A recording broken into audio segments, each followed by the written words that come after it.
à M. Abba Ange Gabriel. Il est le secrétaire exécutif du Conseil national des organisations de la société civile.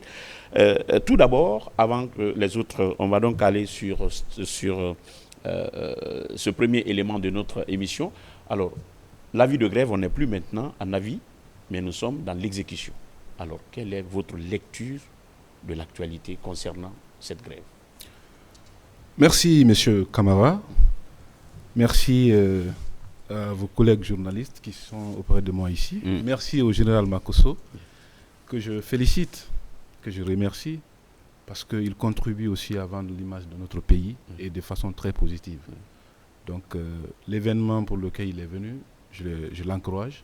Il faut encourager aussi les Guinéens qui ont organisé cet événement, à commencer par Missou, pour que l'image de notre pays continue à être brandie au niveau sous-régional et international. Alors, parlant de notre pays, la situation qui prévaut, nous sommes dans une période très difficile. Le pays éprouve une crise sociopolitique. Les syndicats sont en grève. Et je voudrais d'abord reconnaître ici que la grève est un droit. Quand vous regardez la Convention 87 et 98, si je ne me trompe, de l'Organisation internationale du travail, la grève est reconnue aux syndicats. Et nous qui sommes des acteurs sociaux, nous sommes tous interpellés quand les conditions de vie des populations se trouvent être difficiles, où l'Internet était coupé, même si c'est rétabli, où le prix des denrées sont élevés, où le Guinéen se déplace difficilement. Au rythme de la crise mondiale. Au rythme de la crise. De la crise mondiale. Bien sûr, bien sûr. Nous sommes tous interpellés parce que nous défendons l'intérêt général, surtout l'intérêt des citoyens. Mais écoutez, en matière de revendication, il y a ce qu'on appelle l'opportunité. L'opportunité de la revendication, l'opportunité de la grève. Il y a deux paramètres qu'il faut analyser. La légalité, qui est reconnue aux syndicats, mais il y a aussi l'opportunité vis-à-vis de l'intérêt des citoyens, mais aussi du côté social, économique et politique du pays. Qu'est-ce que je veux dire? Aujourd'hui, nous défendons les citoyens. Il y a un autre syndicat qui est en prison. Je vais revenir sur ce cas. On parle de la restriction de certains droits. Mais lorsqu'on va en grève, on demande à tous les travailleurs de suspendre le travail, mais qui endosse les conséquences directes? C'est les citoyens. Aujourd'hui, tu veux te déplacer, c'est des problèmes parce que les taxis ne roulent pas. Tu veux faire un dépôt pour envoyer à ton parent qui est malade, il y a des soucis. Tu veux aller à la clinique ou à l'hôpital pour des minimums de soins pour quelqu'un qui est malade chez toi, il y a des soucis. Et notre responsabilité première, c'est quoi? C'est de voir les peines et les difficultés supportées par les citoyens lorsque nous prenons certaines décisions. La deuxième chose, c'est quoi? Nous sommes dans une période où le président de la transition, le général Mamadi Doumbouya, excusez-moi, a dissous le gouvernement. La dissolution d'un gouvernement, vous pouvez comprendre plus que moi, ce n'est pas souvent donné dans les pays et que le président s'élève pour dissoudre le gouvernement.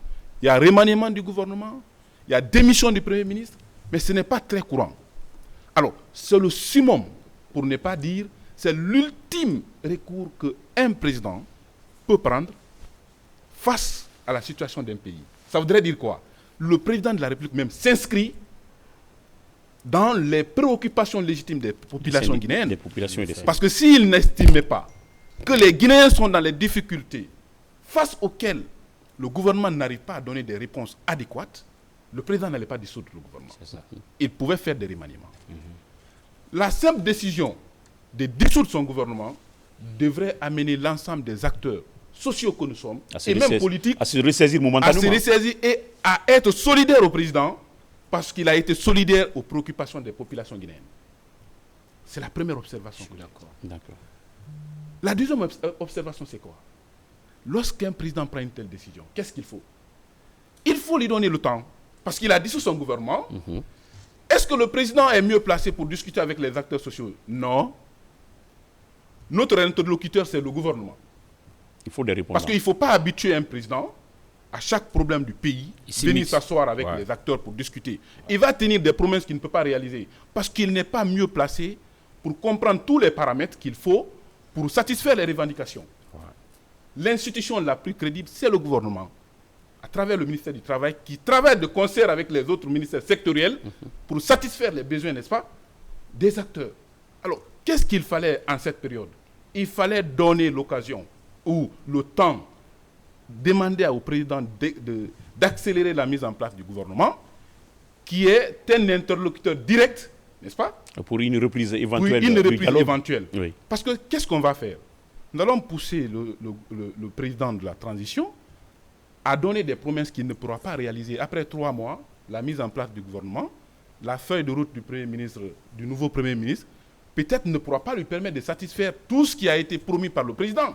Alors la crise va reprendre. Il y a une multiplication de crises face auxquelles nous, les acteurs sociaux, nous devons être solidaires au peuple de Guinée, mais aussi au président qui a pris sa décision. Alors, ça, c'est du point de vue l'opportunité du moment. Mais nous venons de sortir, M. Camara, d'une autre crise et nous n'avons même pas fini de faire le deuil par rapport à l'incendie du dépôt du carburant. Et n'oubliez pas qu'une partie importante des salaires, si j'ai bonne mémoire, 50%, est tirée des taxes obtenues autour du carburant. Alors, ça, c'est une autre crise qui touche profondément l'ensemble des secteurs de notre pays. C'est des situations que nous devons être capables d'analyser et de comprendre. Là, on parle de l'opportunité. C'est pourquoi j'insiste sur le mot opportunité sociale, économique et politique. Donc, nos amis syndicalistes sont en toute sincérité dans leur droit de faire des revendications. Mais le défaut d'opportunité fait qu'on doit avoir un peu de recul. Le recul pour éviter que le pays ne bascule, ne s'enfonce davantage dans une crise qu'on ne pourra pas finalement maîtriser. Parce qu'aujourd'hui, il y a un déficit. En fait, la paix est devenue fragile. Et nous avons le souci. Au CNOX, on a entamé des démarches pour aller vers ces syndicalistes qui sont nos amis, qui sont nos camarades, avec lesquels nous avons des échanges. Nous avons mis une délégation en place qui les rencontre pour voir, au fond, comment on peut faire des concessions entre le gouvernement, entre l'État aujourd'hui qui est représenté par le CNRD, parce qu'il n'y a pas de gouvernement, et voir nos camarades syndicalistes pour leur amener au meilleur sentiment. Nous avons tous les mêmes préoccupations. Comment améliorer les conditions de vie de nos populations? Mais en le faisant, prenons la mesure de la chose, analysons les paramètres pour éviter que le citoyen paye plus le prix. Aujourd'hui, il y a des récupérations. Quand il y a des avis de grève, il y a combien de Guinéens aujourd'hui qui savent faire la différence entre grève et manifestation? Hier, j'ai entendu par endroits certains qui voulaient déjà, qui avaient de l'intention à sortir pour jeter des cailloux. Ce n'est pas approprié, ce n'est pas bien. C'est disproportionné vis-à-vis. Les deux concepts quand même sont diamétralement opposés. Opposés. Est-ce que vous voyez? Donc, et quand c'est comme ça, qui souffre en réalité? Les citoyens. Les citoyens, c'est les citoyens qui souffrent. On peut continuer à mettre... Pour lesquels les structures se battent pour l'amélioration des conditions de vie. Alors, c'est le moment pour moi d'appeler ou d'interpeller nos camarades syndicalistes à revoir, n'est-ce pas, l'opportunité de poursuivre cette grève. Et en matière de revendications syndicales, le principe c'est quoi? C'est la négociation, c'est le dialogue. C'est ça le principe. La grève doit être l'exception. Mais lorsque la grève devient le principe et que, par endroit, il n'y a pas de...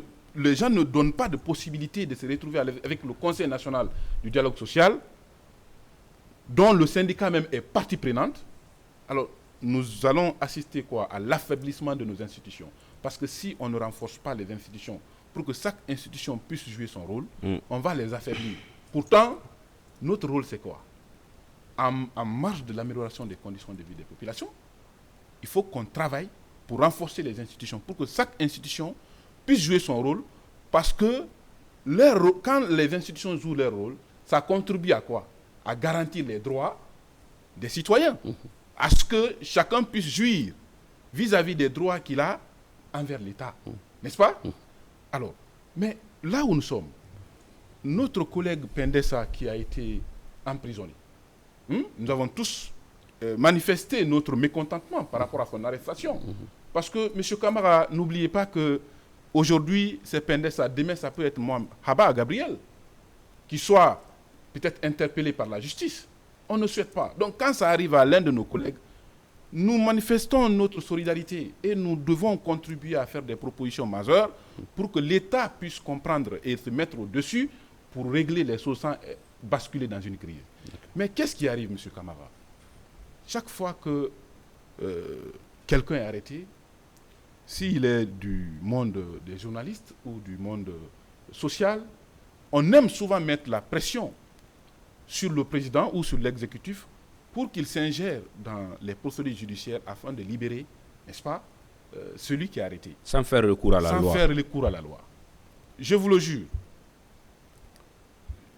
quelle que soit l'injustice dont on est victime, quelle que soit la situation dans laquelle ou la condition dans laquelle notre camarade a été arrêté, nous devons travailler pour renforcer la crédibilité de la justice. Et la justice ne peut être crédible lorsqu'elle est débarrassée de l'injonction ou de l'interférence libre de l'exécutif.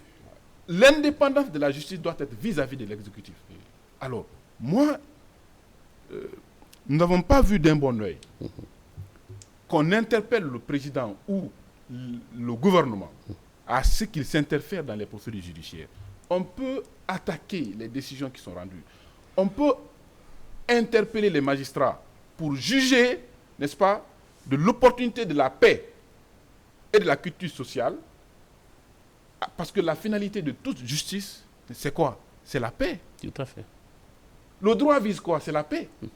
Quand il n'y a pas de paix, est-ce qu'on peut parler de justice? Est-ce qu'on peut parler de droit? On peut interpeller les magistrats. Et si nous ne sommes pas d'accord, quand des décisions sont rendues, on peut attaquer. Oui. Il y a des instances devant supérieures. des instances appropriées. L'interjection, n'est-ce pas? Oui. Pour que la décision soit annulée. Au-delà, quand la condamnation intervient, on peut faire des plaidoyers envers le président de la transition qui a son droit de grâce. Tout à fait. Et qui n'est pas cette fois-ci une interférence dans les procédures judiciaires. Donc, quand nous voulons que nos institutions fonctionnent normalement, au regard des lois et des règlements en la matière, parce que nous devenons forts lorsque les institutions sont fortes. Voilà. Vous l'avez déjà dit. J'espère que mes deux chroniqueurs ont les bourses qui démangent. Alors, Junior, vous venez donc d'écouter M. Abba, Ange Gabriel, secrétaire exécutif du Conseil national des organisations de la société civile, sur effectivement l'opportunité ou l'inopportunité effectivement de la grève, qui est un droit pour les syndicalistes. Oui, il a dit l'essentiel. Il faut juste souligner quelques passages dont il a développé avec beaucoup d'intérêt. Au fait, l'opportunité dont il fait allusion, c'est le fondement même du mouvement syndical. Parce qu'il faut trouver le moment opportun. On a lu l'histoire de notre pays. En 1956, Sékou Touré a observé une grève de 72 jours pour permettre, n'est-ce pas, à l'administration française d'écouter le peuple de Guinée. Et c'est ces mouvements de revendication syndicale qui ont amené le pays jusqu'à l'indépendance. C'est intéressant, la liberté ne s'obtient pas, ça s'arrache. Et c'est par la lutte qu'on se libère. C'est ça la vérité. Mais les opportunités qu'il parle. Aujourd'hui, quand tu prends le côté social, nous sommes en plein carême chrétien. Oui. D'accord. Et bientôt nous sommes en plein carême Ramadan. chrétien. Vous savez que la Guinée respecte sa laïcité. D'accord. Il n'y a pas d'amalgame entre les religions en Guinée. Quand c'est les chrétiens, on les respecte. Quand c'est des musulmans, on les respecte. Donc nous sommes en plein carême. La preuve est qu'on fait toutes les fêtes. Exactement. Ensemble. La preuve est que nous, toutes les fêtes ici, nous célébrons on fait toutes les ensemble. fêtes ensemble. Ah, oui, d'accord. Donc nos confrères chrétiens sont en carême. Il faut respecter parce qu'avec ces mouvements, ça les empêche de normalement faire des prières parce qu'il n'y a pas de route, tu ne peux pas aller à l'église. Ça les empêche d'aller au marché pour bien manger le soir. Des Donc il y a des retraits, des transferts de Sunati qui va passer par là. il faut vraiment donner la chance à nos confrères, à nos chrétiens de bien faire leurs fêtes. Oui. Et nous sommes à 2 semaines du mois de Ramadan, aussi pour les musulmans, dont la Guinée est à 85% musulmans. Donc, en prélude à tous ces mois de pénitence, si nous déclenchons une grève ces questions d'ailleurs qui sont d'ordre social, exactement, qui peut encore rétrécir la liberté et comment je vais dire, et des opérations économiques à travers des transferts d'argent et autres, c'est compliqué. D'accord? Il a parlé aussi de la récupération. Généralement, il y a plein de gens, ils attendent des opportunités pour venir mettre leur piment dans la bouche des gens.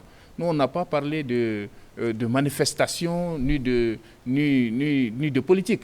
C'est des syndicalistes qui ont parlé de l'amélioration des conditions de vie des travailleurs, des citoyens. Oui. C'est de ça qu'il s'agit.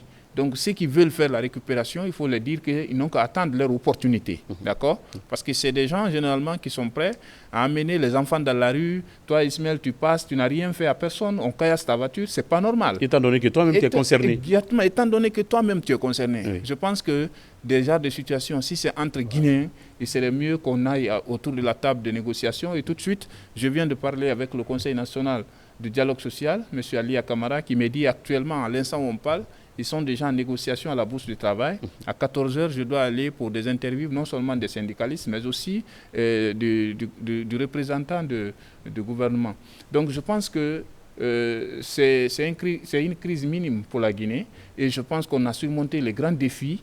Et il faut juste dire aux jeunes de rester à la maison, parce que je l'ai toujours dit ici, comme dit le monsieur de la Côte d'Ivoire, l'ex-premier ministre Ahmed Bakayoko, paix à son âme, oui, il dit quand les acteurs politiques signent des accords, on n'appelle pas les jeunes.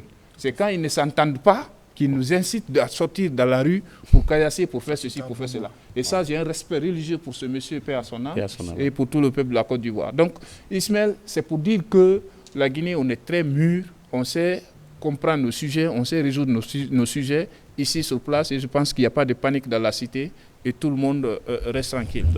Le linge sale doit se laver à la maison, comme il l'a dit. Ensemble, nous sommes tous mûrs, donc il n'y a pas quand même lieu de faire une grève en ce moment, Ismaël, parce que nous avons vu, mais malgré tout, il n'y a pas de péril à la demeure. Nous avons quand même des compatriotes africains en Guinée. N'ayez pas peur, la grève, ça sera juste pour certains carrefours, ça ne s'envenime pas. Déjà, la bonne nouvelle, la table commence vraiment à être garnie par ces syndicalistes et quelques membres du gouvernement. Certainement, d'ici la mi-journée, on aurait trouvé solution et tout pourra aller pour le bien de tous ces citadins de Conakry. Parce que, et d'ailleurs, parce que j'ai vu à l'Abbé aussi, quelques rues sont désertes depuis le matin par rapport à ce mouvement de grève. Mais il y a des structures qui ne devraient pas se mêler. Ils ont fait de la récupération. Parce que regarde, on n'a pas de gouvernement, comme l'a dit M. Gabriel. En ce moment, avec qui il faut dialoguer, c'est le gouvernement. Ça fait 7 jours aujourd'hui, jour pour jour. Il n'y a pas de gouvernement depuis la dissolution de l'ancien gouvernement Goumou.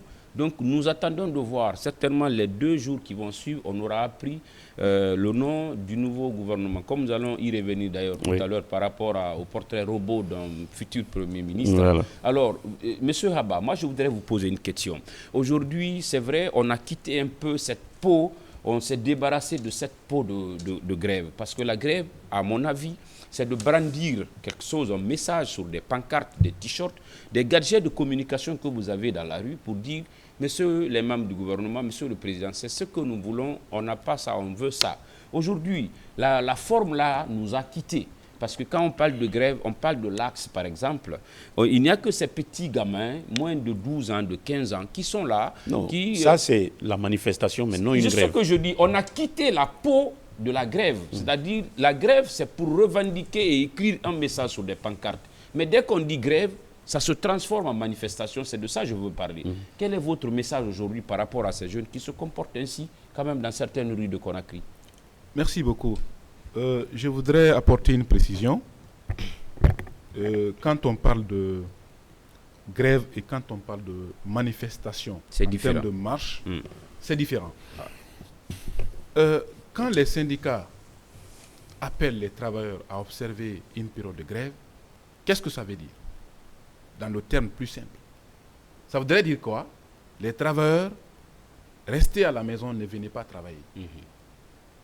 C'est pour empêcher que les travailleurs viennent travailler. Donc on leur demande de rester à la maison. C'est ça la grève. Maintenant, quand il s'agit des marches, les manifestations politiques ou sociales où on vient sur les rues pour faire brandir les pancartes, ça c'est les marches, les sittings. Alors parfois quand on se retrouve devant un service donné où on a besoin de nous faire entendre, on fait les sittings. Les marches, c'est lorsque les gens sortent dans les rues pour marcher avec les pancartes où il y a des écritures. Il y a des messages. Mais ce qu'il faut constater, qu'il venait de dire tout à l'heure, chez nous, la culture de la manifestation pacifique a disparu. Quand les gens sont appelés à faire des marches, que ce soit pour des raisons politiques ou sociales, vous entendez souvent que les véhicules sont caillassés, les violences enregistrées, les personnes cas violentées, de mort, les personnes violentées, à tort ou à raison, dépossédées de leurs biens. Les gens sont rançonnés même sur les routes. Alors, ceux qui sont victimes là, qui ne Destruction sont des pas édifices associés publics. à la manifestation, qui n'ont pas intérêt à aller à la manifestation, on est en train de violer d'autres droits. Bien sûr. On est en train de prendre du péché même du point de vue religieux, mais du point de vue droit, c'est une violation de leurs droits aussi, parce qu'ils ne sont pas obligés de suivre la manifestation. Et à cela s'ajoute la confusion qu'on crée entre grève et manifestation. Mon frère l'a dit, on ne doit pas faire de récupération. Écoutez, à ce stade, dans un contexte où le pays vit des crises, la responsabilité des acteurs sociaux et politiques, c'est de se lever comme un seul homme. J'ai aimé l'intervention de M. Makosso lorsqu'il disait que quand en Côte d'Ivoire le pays est en danger, tout le monde se tient debout. Tous les influenceurs, pour parler d'une même voix, pour sauver d'abord la nation. Exactement. Et c'est ce qui nous revient de droit. Et d'ailleurs, une obligation. Un devoir. Justement, je parle d'obligation parce que nous sommes inscrits à défendre l'intérêt national. On doit se lever comme un seul homme pour sauver d'abord la paix sociale. Parce que la paix est devenue fragile dans notre pays. Parce qu'on doit contribuer à ce que... Et même sur le continent. Bien sûr. Bien Donc, sûr. il ne faut pas qu'on fasse basculer notre pays D'accord. dans une incertitude sociale. D'accord. Que Dieu nous en garde. Que Dieu nous en garde. Merci. Alors, ceci dit, je sais que le général, il est très méfiant quand il s'agit des questions politiques, quand il s'agit effectivement de la politique internationale. Mais ce qu'on va lui demander peut-être, quel conseil vous pouvez donner vraiment aux jeunes Guinéens par rapport à ce contexte un peu particulier? J'ai l'habitude de le dire que lorsque tu arrives dans un pays qu'on t'a tellement bien reçu, souvent ne te mêle pas des choses qui ne te regardent pas. Mais en même temps, c'est une question de jeunesse aussi. Voilà, il a touché un point qui est très important par rapport à ce qu'Ahmed Bakayoko, mon cher grand ami, a dit. En Côte d'Ivoire, il y a eu l'augmentation de l'électricité de 10% avant la CAN. Les factures. Oui. Une augmentation. 10%. La consommation domestique? Oui. Mais demande à un Ivoirien de descendre dans les rues. Il va insulter ta maman. On va te dire, mais tu es malade. Et puis quand ça va se gâter, qu'on va tout gâter, qui va venir reconstruire? Tu veux donner une mauvaise image de notre pays? Prions. Et demandons à ceux qui doivent aller faire revendiquer, aller revendiquer. Pourquoi? Parce que nous, on a connu la guerre. Vous n'avez pas connu la guerre. Nous, on a connu la guerre. Nous, il y a des choses dans lesquelles on ne rentre plus. Sortir dans les rues et puis les enfants de ceux qui appellent ne sont pas devant. Nous, il y a ça il y a longtemps. Nous, c'est avant. Maintenant, quand tu dis, ta mère doit être devant, ton grand-père doit être devant. Va appeler ta grand-mère au village pour qu'elle soit devant. Parce qu'on a vu des jeunes sortir, mourir, et dont les familles n'ont jamais été dédommagées jusqu'à ce jour. Et ça n'a rien donné. Ça n'a rien donné. Donc aujourd'hui, on est dans une culture, chacun doit se battre pour faire avancer le pays à sa manière. On n'est pas dans une tendance où on attend tout du chef de l'État. Parce que nous nous disons, nous sommes des entrepreneurs, nous devons nous battre. Lorsqu'il y a un problème, tu sais, en Côte d'Ivoire, il y a un langage qui dit, on dit le chef n'est pas méchant, mais il faut savoir lui demander. Ça, c'est en Côte d'Ivoire. Pourquoi? C'est la guerre qui nous a amenés à changer. Sinon, avant, Houphouët-Boigny était présent. Nous, quand on avait l'âge de 10 ans, nous demandait de sortir dans les rues pour traiter Houphouët de voleur. Et on criait Houphouët, voleur. Aujourd'hui, quand tu parles à un Ivoirien, il dit « Ah, le temps d'Houphouët-Boigny nous manque. » Nous avons retrouvé Houphouët au président Addo qui est là actuellement. l'homme que nous avons combattu. Et quand nous l'avons combattu, c'est pas un petit coup. Des Ivoiriens sont morts. C'était farouche. Pour ne pas qu'Alassane Ouattara soit un jour président de la République. Ouais. J'ai dit sont morts. Ont pris des armes. Aujourd'hui, nous avons tous Regretté. fermé nos bouches. Ouais. C'est-à-dire, tel ancien, mais s'il veut faire encore 5 mandats, dit, le vieux, Vas-y. quand tu seras fatigué, Dis-nous.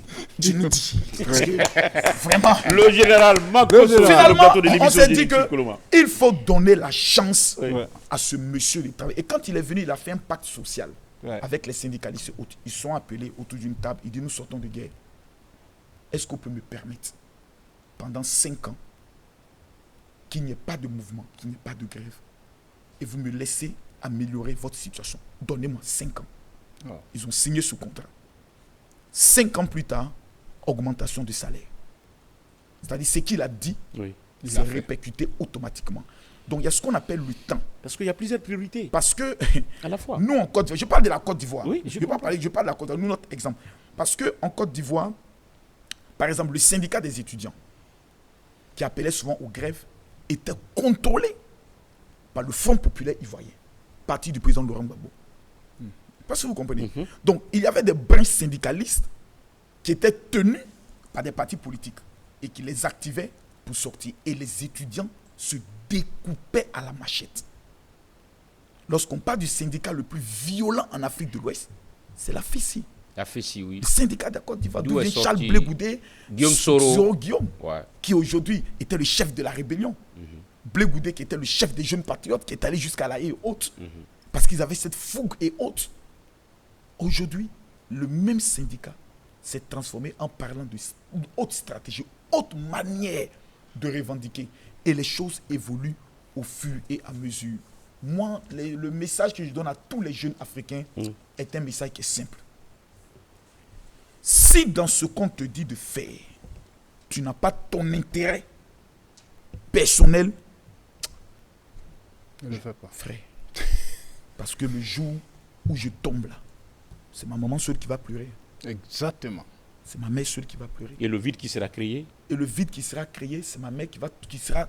Qu'est-ce qu'on va réaliser? Il va se noyer. Donc actuellement, j'ai beaucoup aimé les propos de monsieur. Je pense que c'est Monsieur Abba Monsieur Gabriel. Gabriel il est Abba. très posé, il a donné des arguments qui sont quand même... Et on prie Dieu que le discours, le dialogue qui a commencé Oui, oui, puisse justement. vraiment aboutir et que véritablement ce nouveau gouvernement qui viendra... Moi, c'est la première fois. Il faut le dire que quand j'ai vu d'abord le communiqué, j'ai dit... J'étais à 2 doigts de ne pas venir. Ok. Ah oui, mais attendez. Je vois un militaire à la télévision qui s'est dit, bon, On s'est le dit gouvernement, que ça n'allait pas. le gouvernement est dissous. Mais s'il dit, Joe, qu'est-ce qui se passe dans le pays là-bas et autres? Je m'en vais où là? Ou pas, tu arrives à l'aéroport, on te dit, bon, écoutez, le pays est fermé sur vous-même et autres. Et puis après, quand j'ai analysé, je me suis renseigné autres.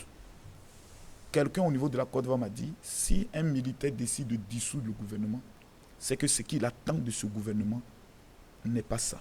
Très bien. Exactement. Donc, à Alors. partir de là, c'est qu'il veut, et on va avoir... Une réforme. Exactement, et on va voir ce que... Parce que lui-même, il n'est pas satisfait. Très bien. On change Alors, de paradigme. Puisque le mot est revenu à plusieurs reprises et il était effectivement inscrit au menu, il s'agit bien sûr de cette dissolution qui devrait vraiment être une période de pause pour toute autre activité sociale et qui devait être effectivement consacrée à une période d'observation en attendant. Alors, mais quel effet de cet acte, quel peut être vraiment son effet, les motivations, quelles pourraient être vraiment les motivations, parce que de part et d'autre, je pense que le mot a été dit, Ouais. le mot a été annoncé tout à l'heure, c'est que le président de la République attendait, n'a pas été le cas. Est-ce que c'est le cas? Merci, M. Kamara. Permettez-moi. Là, je vous demande la permission. Allez-y. Vous et moi, on est dans une affaire, on n'est pas... Lui, c'est le capitaine. Ok, le capitaine, on est dans une affaire, on est dehors. Je suis un autre général aussi. Ah, ok. On est dehors, on est hors d'une maison. Et puis on dit le propriétaire de la maison vient de renvoyer tous ses employés. Parce qu'il n'est pas content. Les nouveaux employés qui vont venir là. Ils vont changer. Dès dans ta tête, tu te dis, Oui. là où je suis assis là, Ouais. à n'importe quel moment, je m'en vais. Hein. Oui. Donc tu vas travailler 2 fois plus parce que tu sais qu'il y a comme une épée qui est sur ta tête. Oui. Donc je pense que ceux qui vont venir là, Chaque parent te dit à son enfant, Oui. là où tu t'es inventé, moi, pardon. Il faut travailler. Il faut bien faire pour ne pas qu'on nous humilie. Est-ce Parce qu'il n'y a même pas cette peur qui s'installe sur certains quand on leur demanderait de D'accord. devenir ministre? On va d'abord laisser notre invité. Merci. Très bien. Le général a donné peut-être une piste à l'autre général. Ouais. J'espère que nous avons des généraux, sauf qu'il y a des lieutenants. Et très bientôt, je vais peut-être les grader encore. Ils vont passer du grade de lieutenant au grade de capitaine. Ou bien vous n'en voulez pas? En effet. Oui, en D'accord. effet. Alors, monsieur Abba. Je pense que le général Makosso vient de donner un argumentaire très pertinent. Oui. Mais avant d'en arriver là, Oui. je voudrais aborder le premier pan de votre question Oui. en ce qui concerne La dissolution. la dissolution, les motivations. Oui. Monsieur Camara, on a dit ici tout à l'heure que dans tous les cas, notre pays traverse un moment difficile. Oui. C'est un moment où les citoyens, c'est-à-dire la demande sociale, devient beaucoup plus pressante. Les citoyens deviennent exigeants de leurs préoccupations, de la satisfaction de leurs préoccupations Oui. vis-à-vis du gouvernement. Le président de la transition a tenu des promesses au peuple de Guinée. Mais est-ce qu'il appartient au président de réaliser ces promesses? La transformation économique, sociale et politique appartient à qui? Au gouvernement, Bien. n'est-ce pas? Oui. Donc, le président de la transition attend une réponse du gouvernement vis-à-vis des préoccupations des populations. Alors, mais la crise ne fait que se multiplier. Il n'y a pas de réponse. Et au-delà de ces préoccupations, nous avons assisté quand même à ce qui n'est pas courant dans notre pays, à une autre crise au sein du gouvernement, où le Premier ministre et le ministre de la Justice se tiraillent à travers des courriers qui ne font pas honneur à un gouvernement, et des courriers qui se retrouvaient sur la place publique, Sur les sur les place réseaux publique. sociaux. Oui. Les commentaires Ça, ce sont des partaient fautes de graves. par- Hein. Oui, justement. Des Les fautes commentaires graves. venaient de partout, et de manière à ternir un peu l'image de notre gouvernement. Face à une telle situation, le président de la transition, soucieux, n'est-ce pas, des préoccupations des citoyens, il a compris que la manière dont, et je sais qu'avant la dissolution, peut-être il y a eu des tentatives Oui, tout à fait. pour amener le gouvernement à être en phase avec les directives, avec les orientations du CNRD. Mais si le président dissout son gouvernement, je vous dis, c'est l'ultime décision qu'un président de la République peut prendre. C'est-à-dire, quand je parle d'ultime, c'est Le dernier recours. le dernier recours. Oui.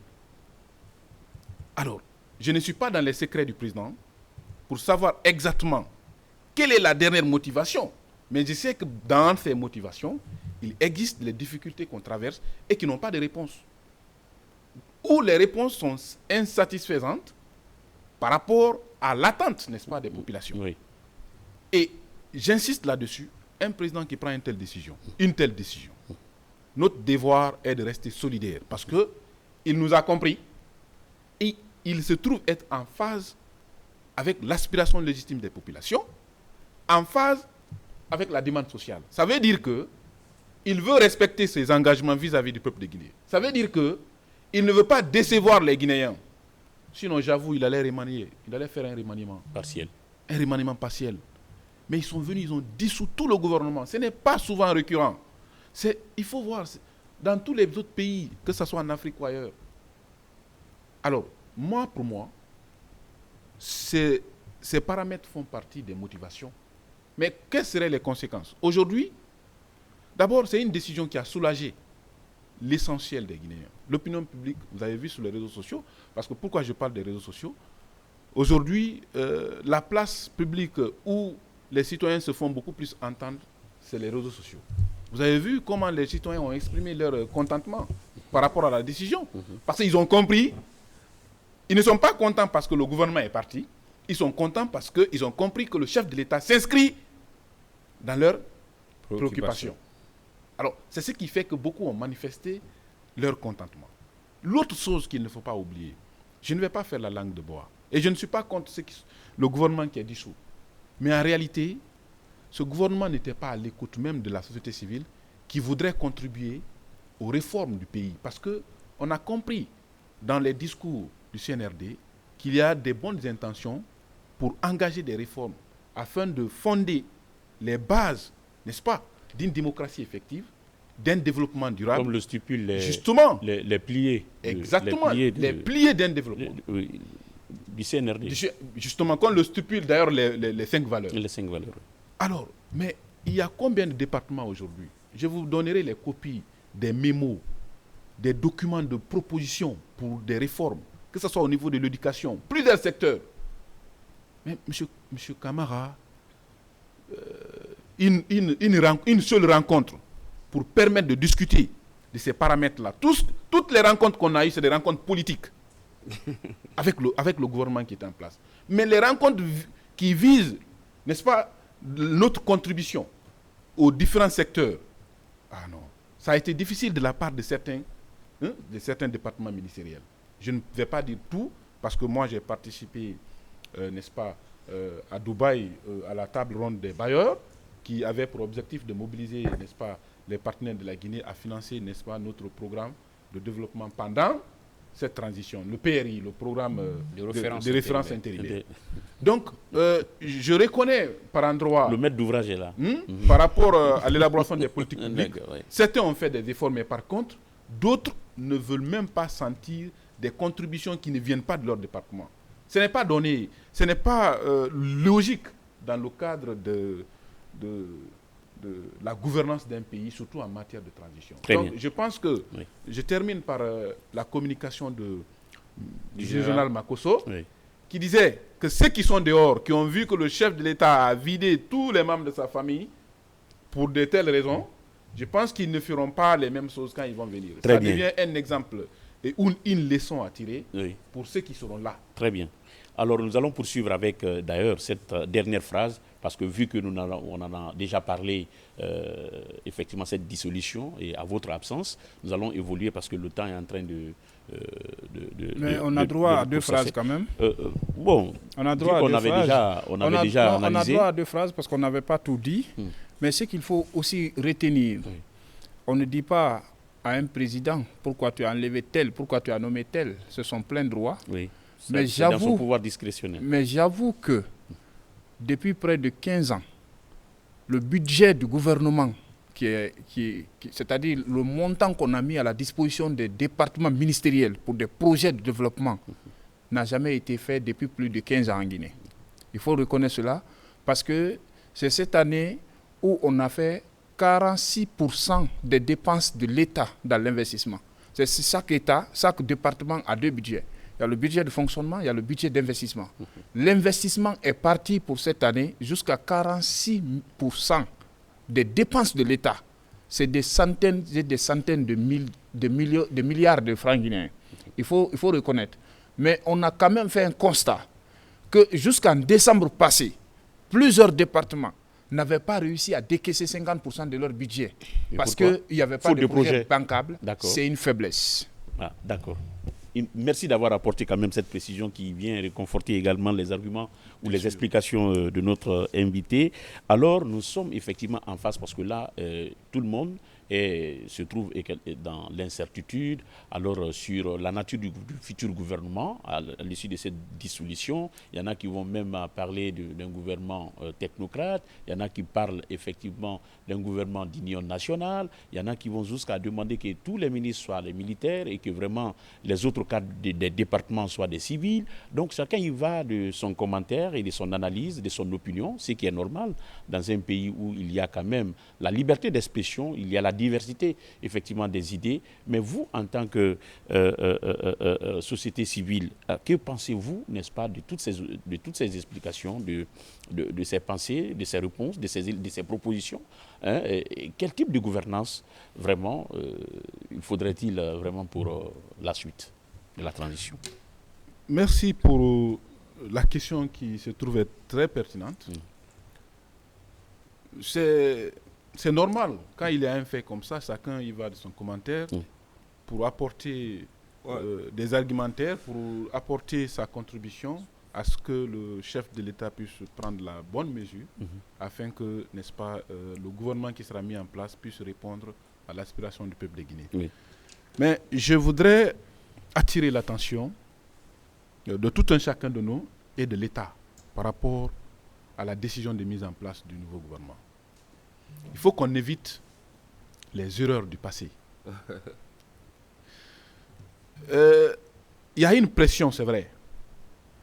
Il y a des crises. Mais rien ne doit nous amener à mettre un gouvernement qui se trouve être le reflet des appartenances politiques ou sociales. D'accord. Je ne suis pas pour cela. C'est-à-dire, qu'est-ce que je veux dire par là?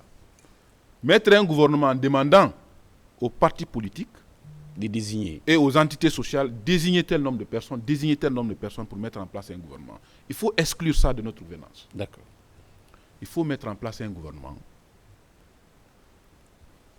composé de personnes compétentes, composé de personnes crédibles, composé de personnes qui ont fait leurs preuves dans leur carrière et qui bénéficient d'une grande crédibilité à la base, Très bien. qui connaissent le pays.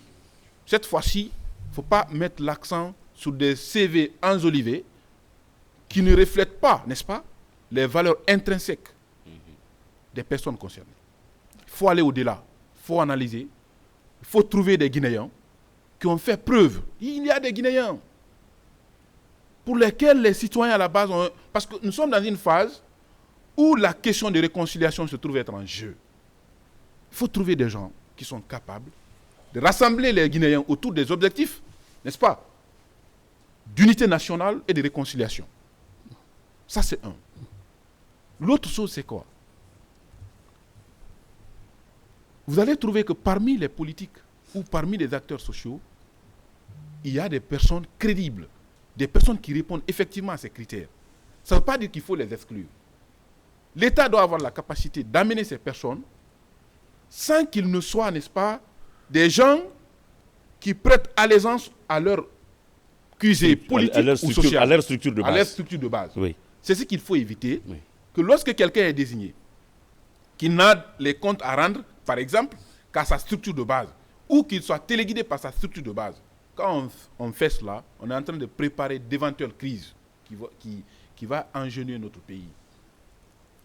Le principe doit être d'ailleurs, c'est-à-dire le choix des personnes ne doit pas être basé sur des obédiences politiques ou sociales. Il faut exclure ça dans le débat. Pourquoi? La finalité de toute transition, c'est quoi? C'est l'organisation des élections crédibles, transparentes, acceptées de tous. Si vous menez des politiques dans ce gouvernement, ça va affecter l'intégrité du processus à venir. Parce que là, chacun Parce que le viendra gouvernement a un rôle avec une important. intention. Justement, Voilà. le gouvernement a un rôle crucial à jouer dans l'organisation des futures élections. Oui. Donc, ceux qui doivent composer ce gouvernement, ils doivent être des personnes, n'est-ce pas, suffisamment neutres, Qui ne sont pas adossés qui ne sont pas adossés à des partis à des politiques, partis, ouais. qui n'ont pas pour objectif comment orienter les actions pour que les futures élections Dans soient l'intérêt de beaucoup ma plus structure.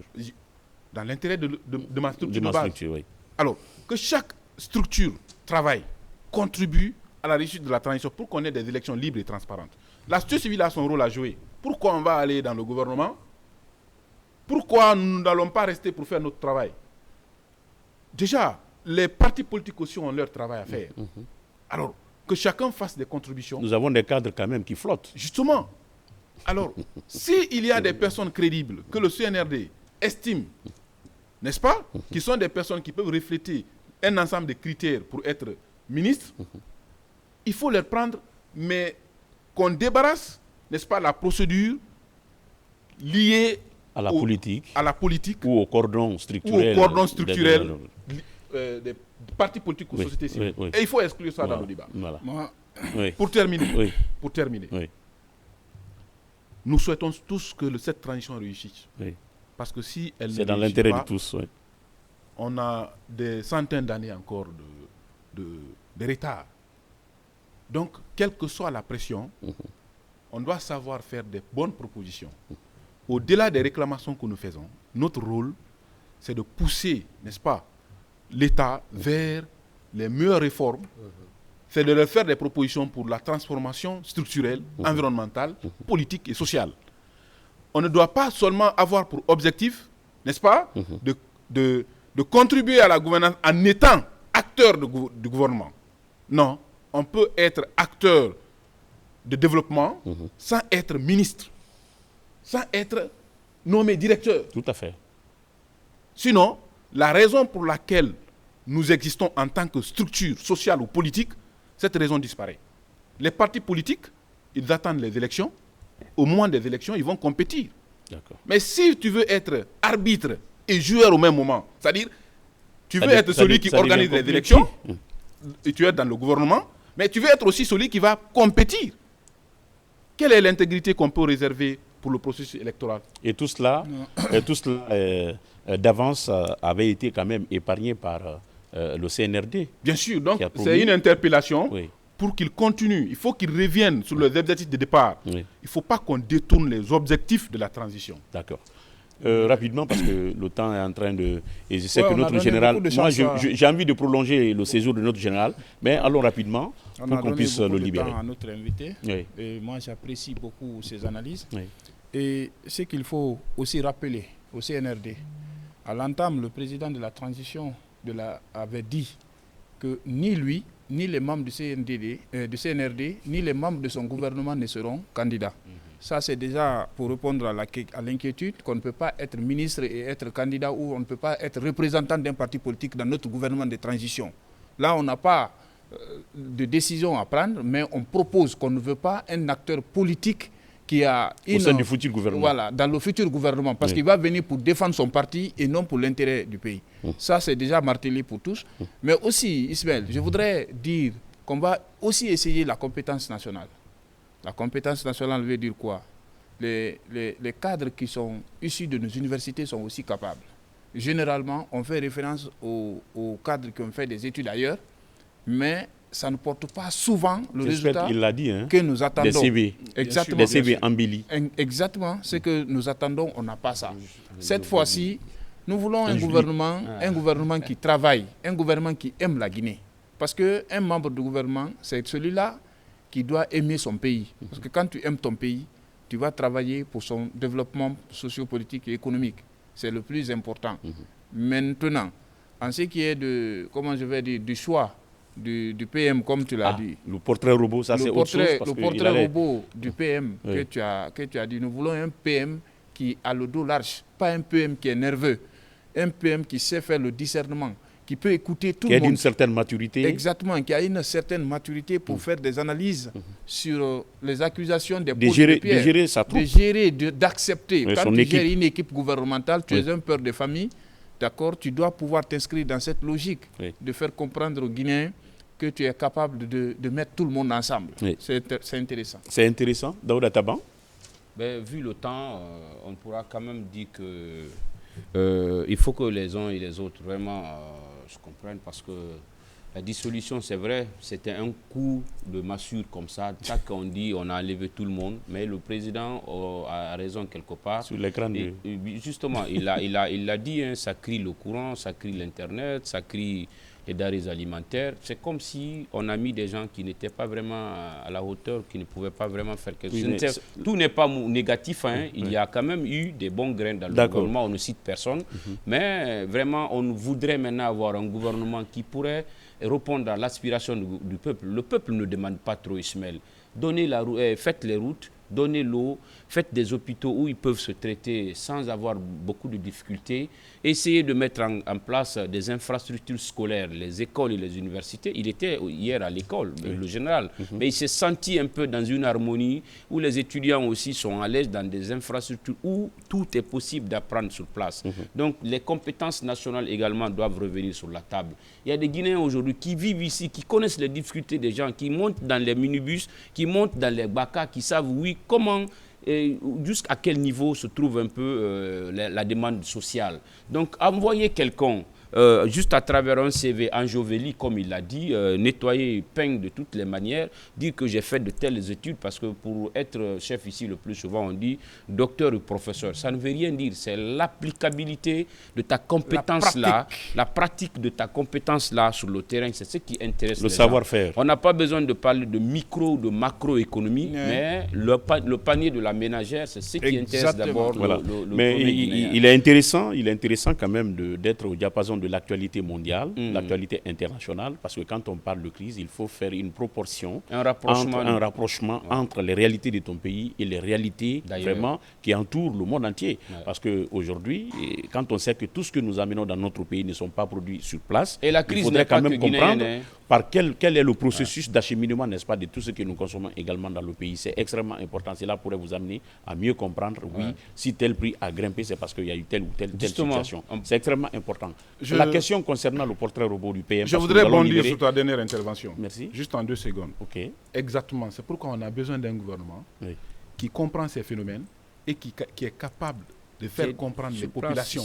C'est-à-dire, qui communique. Dans une gouvernance, quel que soit ce que tu défends pour les intérêts, si les citoyens ne comprennent pas le phénomène, ils ne vont pas adhérer. Et s'ils n'adhèrent pas, tout ce que tu fais est voué à zéro.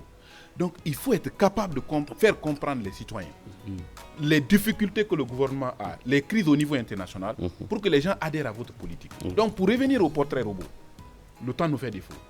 Nous avons besoin, cette fois-ci, d'un Premier ministre, qui a de l'étoffe. Un Premier ministre doit être une personnalité de rigueur, une personnalité de discipline, qui peut discipliner son gouvernement avec toutes les rigueurs qu'il faut. Mais l'autre chose, c'est quoi? Il faut qu'il use d'un réseau, n'est-ce pas, de relations internationales et internes. Parce qu'il doit amener les partenaires de la Guinée à porter confiance au gouvernement pour appuyer le pays dans le cadre des réformes que nous avons et dans le cadre de l'organisation des élections. Vous avez vu le budget de la transition. L'autre chose, il faut qu'il soit capable, parce qu'il y a déjà des crises. Ça doit être quelqu'un qui est capable de rassembler tous les acteurs. Tous les bords. N'est-ce pas? Tous les bords.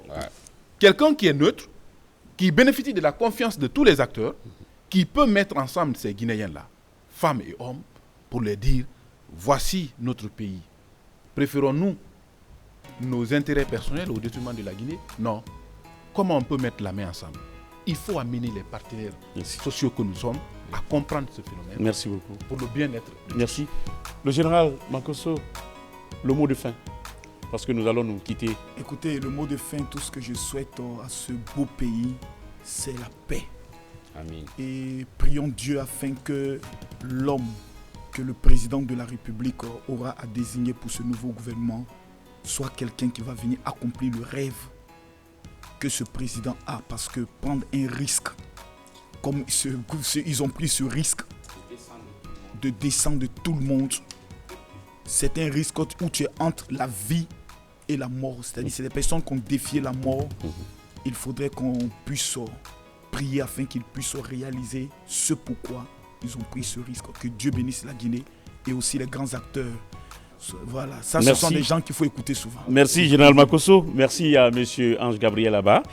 Voilà, joyeux anniversaire à Papa Roger depuis Sophonia. C'est de la part de notre camérawoman, Ouman Aminata Tourman, à la RTG. Mesdames et messieurs, tout le plaisir donc a été pour nous au compte de ce premier numéro de l'émission Zénith sur Coleman. Nous espérons que vous l'avez aimé.